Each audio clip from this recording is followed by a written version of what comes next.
Ngayong araw mga paps susubukan natin ulit kung ilang mga customer ang mga buraot, titignan natin kung may mga mabubuting puso pa ba na nga customer sa mga rider na katulad natin. Meron na tayo nakuhang bukang mga paps, puntahan na agad natin yan bago pa mapanis, diba? Unang bukang natin mga paps, Bagbag ta Malabon agad, at eto na nga, andito na tayo sa pickup location at hinahanap ang number ng pickup, pero nakita ko may lalaki na biglang lumabas na may dalang isang carton. Siya na pala ang ating customer sa pickup, kaya kinuha ko na agad ang box at nilagay na sa motor ko para diretso larga na sa pangalawang bukang. Pinaikutan ko na agad ng tape ang box para hindi ito mahulog. Ang delivery fee pala nito ay doon na sa drop-off, kaya diretso na ako sa nakuha kong pangalawang bukang. Nakuha ko na pala yung pinikap ko sa second bukang, kaya dineretso ko na agad sa drop-off. Kay ma'am pala yung laptop na pinikap ko sa second bukang ko at binigay ko na agad ang item na sa kanya. Binigyan niya ako ng 150 pesos na dapat ay 70 pesos lang ang delivery fee. Kaya sa unang bayad sa akin ay tuwang-tuwa na ako agad. Legit na hindi buraot si madam, kaya sa unang bayad sa akin ay swerte talaga.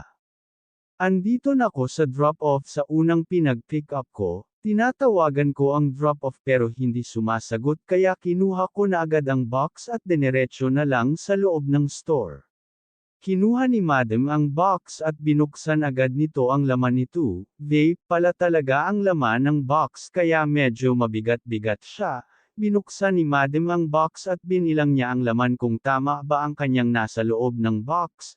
Pagtapos ni madam bilangin ang laman ay tama naman ang bilang niya, kaya maya-maya ay inabutan niya na ako ng delivery fee. Binigyan niya ako ng 150 pesos pero dapat ay 120 pesos lang ang delivery fee nito, kaya may tip sa akin ng 30 pesos, kaya hindi na din masama kahit papano.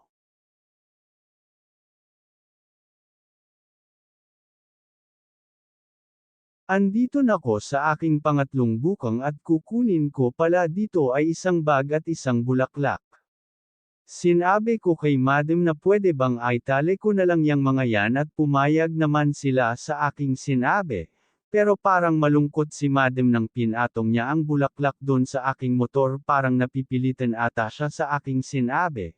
Pero nag-oo naman siya, kaya tinape ko na agad para hindi siya malaglag, diba?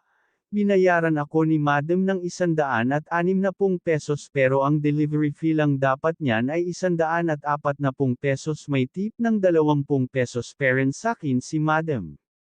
Hindi na rin masama ang bayad ni madam kahit papano, diba?